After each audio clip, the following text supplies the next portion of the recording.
बिस्मिल्लाहिर्रहमानिर्रहीम। इस वीडियो में मैं इस क्वेश्चन को डिस्कस करूंगा कि अल्लाह ताला को किसने पैदा किया, हु क्रिएटेड गॉड। इस क्वेश्चन के आंसर में हमें सही बुखारी, सही मुस्लिम, सुनन अबू दाऊद से काफ़ी अहादीस मिल जाती हैं। यहाँ पे मैं एक हदीस जो है सही मुस्लिम से 344 रीड करता हूँ, जिसमें रसूलुल्लाह सल्लल्लाहु अलैहि वसल्लम ने फरमाया, शैतान तुम में से हर एक के पास आता है, फिर कहता है किसने आसमान पैदा किया, किसने ज़मीन पैदा की। वो कहता है अल्लाह ने पैदा किया। फिर शैतान कहता है कि अल्लाह को किसने पैदा किया। तो मोहम्मद सल्लल्लाहु अलैहि वसल्लम ने फरमाया कि अगर ऐसा शुबा पैदा हो तो आप कहें मैं ईमान लाया अल्लाह पर और उसके रसूलों पर। एक और हदीस में आता है कि आप पनाह मांगे अल्लाह की शैतान से और बाज रहें ऐसे ख्यालात से। यानी आप औज़ बिल्लाहि मिनश शैतानिर रजीम पढ़ें और लेफ़्ट साइड को आप जो है वो थूकें। और एक हदीस में आता है कि आप सूरा इखलास की जो है वो तिलावत करें।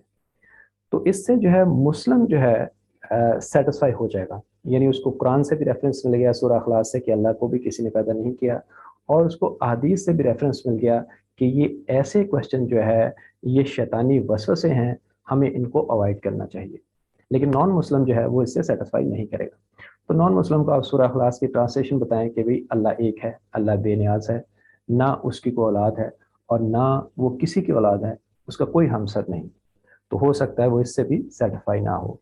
तो फिर आपको जो है टू स्कूल्स ऑफ थॉट जो है उसको डिस्कस करना पड़ेगा, उसके थ्रू इस क्वेश्चन को एड्रेस करना पड़ेगा, जो कि एम्पिरिसिज्म और रैशनलिज्म है। They are concern with the source of knowledge and justification. तो एम्पिरिसिज्म को आप की मीनिंग ये है, इसको आप ऐसे समझ सकते हैं कि नॉलेज जो आप गेन करते हैं through experiences, through five senses. और रैशनलिज्म की मीनिंग ये है कि आप नॉलेज गेन कर रहे हैं थ्रू रीजन और थ्रू लॉजिक। तो हम एम्पिरिसिज्म जो है इस पर अप्लाई नहीं कर सकते हैं, क्योंकि हम अल्लाह ताला को देख नहीं सकते हैं।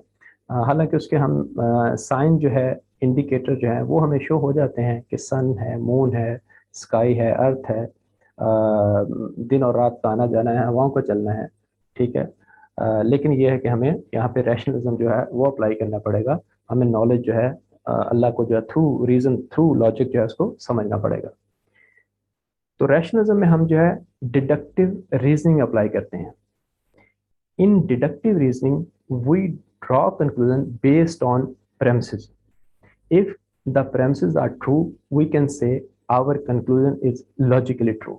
ठीक है। इसको आप कैसे समझ सकते हैं, मैं एक एग्जांपल देता हूँ कि मैं कहूँ अगर कि कुल्लु नफ्सिन जायकातुल मौत, हर जानदार को मौत का जायका चखना है। ठीक है। परवेज मुशर्रफ जो है वो इंसान है, वो भी जानदार है, तो परवेज मुशर्रफ को भी मौत का जायका चखना है। तो जो पहली मैंने स्टेटमेंट कही कि हर इंसान को मौत का जायका चखना है, ये मेरी जो है वो फर्स्ट प्रेमिस जो है ये हुई। फिर उसके बाद मैंने कहा कि परवेज मुशर्रफ भी इंसान है, सेकंड हुई। और इसकी बेसिस में कंक्लूजन निकाला कि परवेज मुशर्रफ को भी मौत आएगी। ठीक है। तो बेसिकली हम जो है वो प्रेमिसेस की बेसिस पे हम जो है वो कंक्लूड कर रहे होते हैं। ठीक है। अगर हमारी प्रेमिसेस ट्रू हैं तो हमारे कंक्लूजन भी लॉजिकली ट्रू होंगे। अब हम आ जाएं कि हमारी जो इस क्वेश्चन से रिलेटेड जो है वो जो फर्स्ट जो है वो प्रेमिस जो है वो क्या है। The perfect design in the universe is not running by two gods. यहाँ पे जो डिज़ाइन वर्ड है ये फिलॉसफी में इसके भी बहुत इंपॉर्टेंट मीनिंग है। अगर आप जो है टॉमस एक्विनास को, जो वेस्टर्न फिलोसफर है, उसके अगर आप जो है वो 5 आर्गूमेंट देखें for the existence of God जो है, तो एक आर्गूमेंट जो है वो डिज़ाइन से रिलेटेड है। और अगर आप जो है एरिस्टोटल की थ्योरी ऑफ कॉजेशन देखें तो उसका फोर्थ कॉज जो है, फाइनल कॉज जो है, वो भी बेसिकली डिज़ाइन से रिलेटेड है। तो यहाँ पे मैं ले मैन को जो है वो आसान तरीके से ऐसे बताता हूँ। The perfect design in the universe is not running by two God's.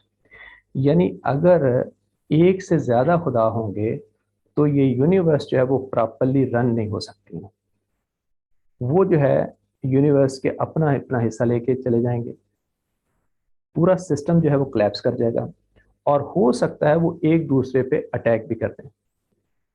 तो अगर जो है टू और मोर देन टू गॉड्स हुए तो यूनिवर्स जो है वो प्रॉपरली रन नहीं हो सकती। जो फर्स्ट हमारे जो है वो प्रेमिस जो है।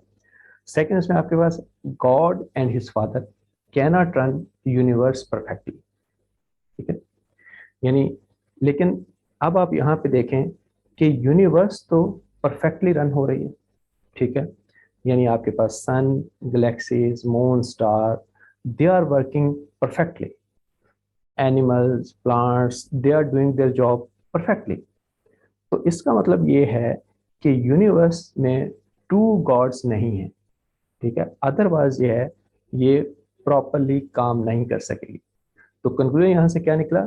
God and his father can not be two और टू गॉड्स, यानी वो एक ही है, ठीक है.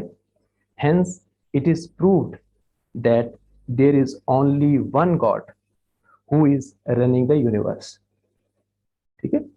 He is the eternal and absolute. He begets not, nor was he begotten. Thank you.